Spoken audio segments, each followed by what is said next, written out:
Que la paix et la grâce de notre Seigneur Jésus-Christ soient avec toi, bien-aimé dans le Seigneur. Bienvenue sur le Chrétien Sage, ta chaîne de méditation chrétienne et de sagesse divine. Si tu veux grandir dans ta relation avec Dieu, comprendre sa volonté et vivre pleinement sous la direction du Saint-Esprit, je t'invite à t'abonner dès maintenant et à activer la cloche pour ne manquer aucun message. Aujourd'hui, je te parle d'un sujet profond et essentiel. Pourquoi certains ne parviennent plus à entendre la voix du Saint-Esprit? Ce n'est pas parce que Dieu s'est éloigné, mais souvent parce que notre cœur a construit des murs. Découvrons ensemble 7 obstacles spirituels qui nous empêchent de discerner cette voix douce et puissante du Consolateur. Il y a des silences qui ne sont pas des absences, seulement des appels. Des appels discrets, mais insistants. Des appels que seule une âme calme peut percevoir. Et si Dieu t'avait déjà parlé, mais que ton cœur, rempli de vacarme, n'a pas su écouter? Les pensées s'entrechoquent dans ton esprit comme des vagues sur une falaise. Des souvenirs, des regrets, des projets, des peurs, tout y est. Tu t'assieds pour prier, mais à peine quelques secondes passent et déjà ton attention fuit.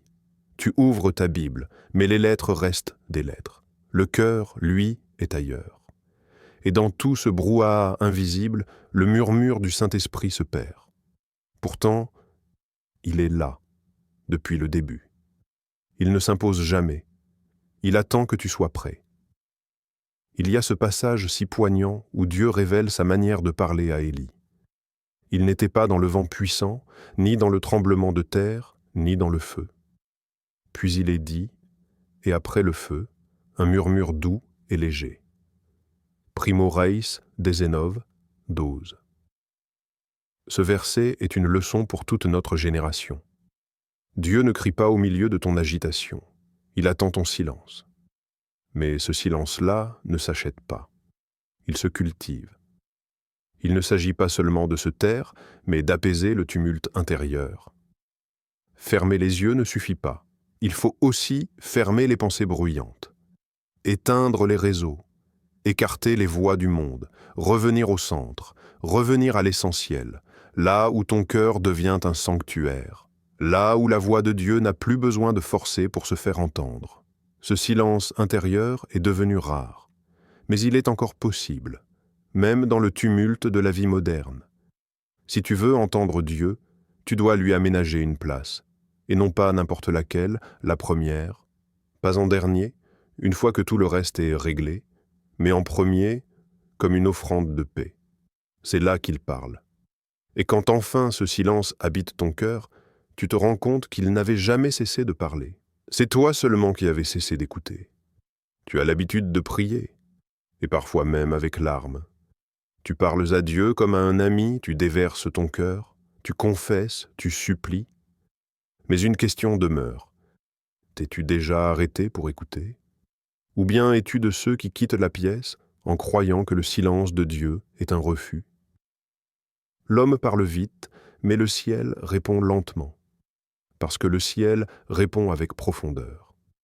Trop souvent, la prière est une sortie d'urgence, une échappatoire rapide, une valise d'émotions que l'on dépose aux pieds de Dieu avant de repartir aussitôt.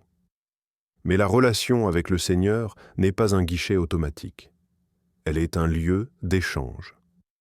Et dans cet échange, ton écoute a autant de valeur que tes paroles. Il n'y a pas de honte à admettre qu'on parle trop. C'est humain. Mais si tu cherches à entendre Dieu, tu dois aussi apprendre à t'asseoir, rester là, après ton Amen. Ne rien attendre d'extraordinaire, juste demeurer. Laisser son esprit déposer une impression, un mot, une paix. Car Dieu n'est pas obligé de répondre selon ton timing, ni dans ta forme préférée.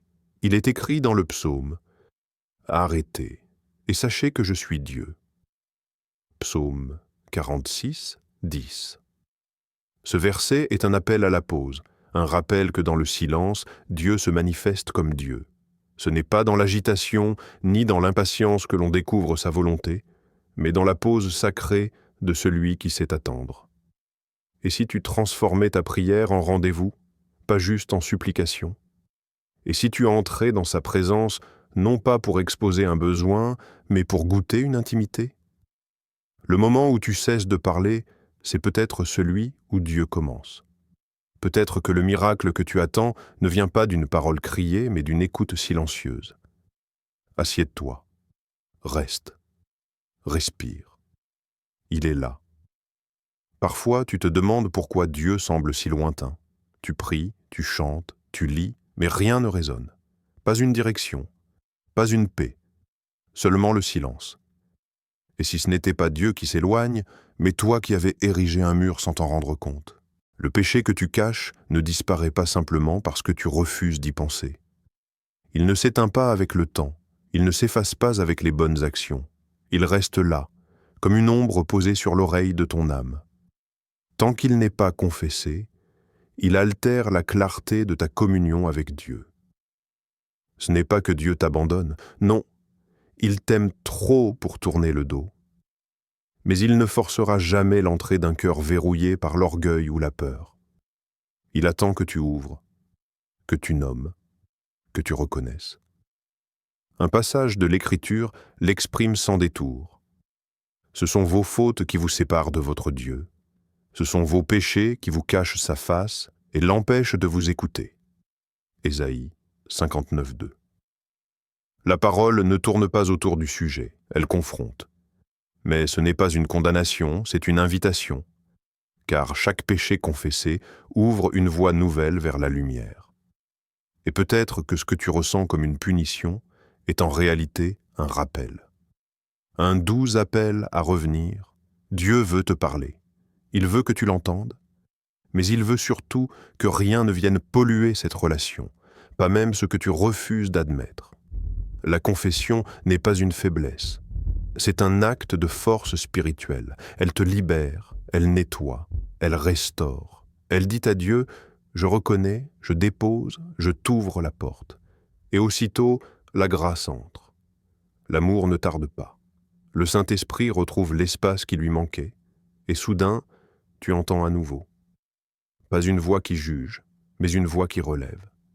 Ce que tu caches te tient captif.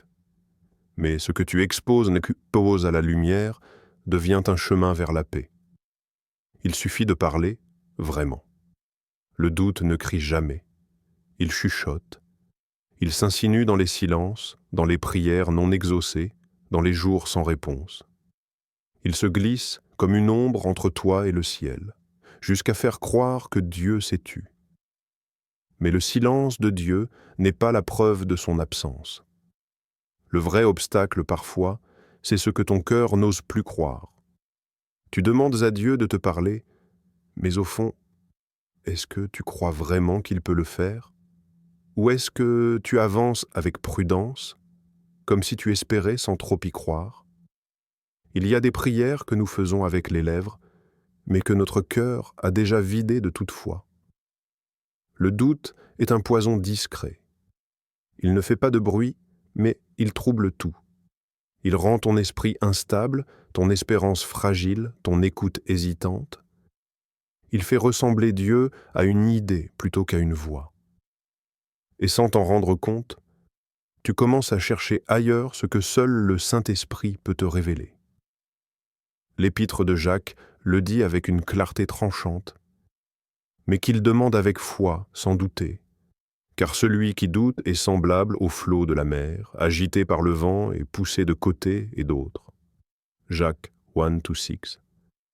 Une vie ballottée, c'est souvent le signe d'une foi qui ne croit plus au murmure de Dieu. Mais Dieu, lui, n'a pas changé.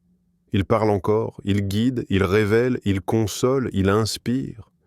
Le problème n'est pas dans sa voix, mais dans notre attente. Il suffit d'un cœur qui croit.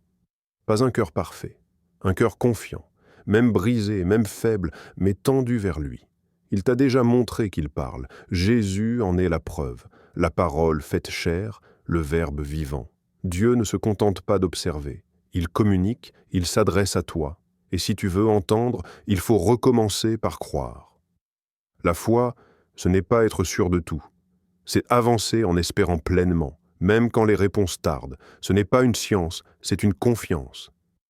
Et dans cette confiance, la voix de Dieu redevient audible. Pas toujours forte, mais certaine, sûre, présente. Juste derrière le voile du doute se trouve celui qui parle encore. Il y a des silences de Dieu qui ne sont pas des énigmes, mais des rappels. Pas parce qu'il ne veut plus te guider, mais parce qu'il attend que tu reviennes là où tu as arrêté de marcher. On demande à Dieu une nouvelle parole, une nouvelle direction, une nouvelle saison, mais qu'as-tu fait de la dernière chose qu'il t'a dite? Peut-être qu'il t'avait mis quelque chose à cœur, une action à poser, une personne à pardonner, une étape à franchir. Mais tu as repoussé, ignoré, ou même justifié ton inaction. Et maintenant, tu restes dans l'attente, alors que le ciel attend de toi un seul mot, obéissance. Il ne s'agit pas ici de perfection, il s'agit de disposition.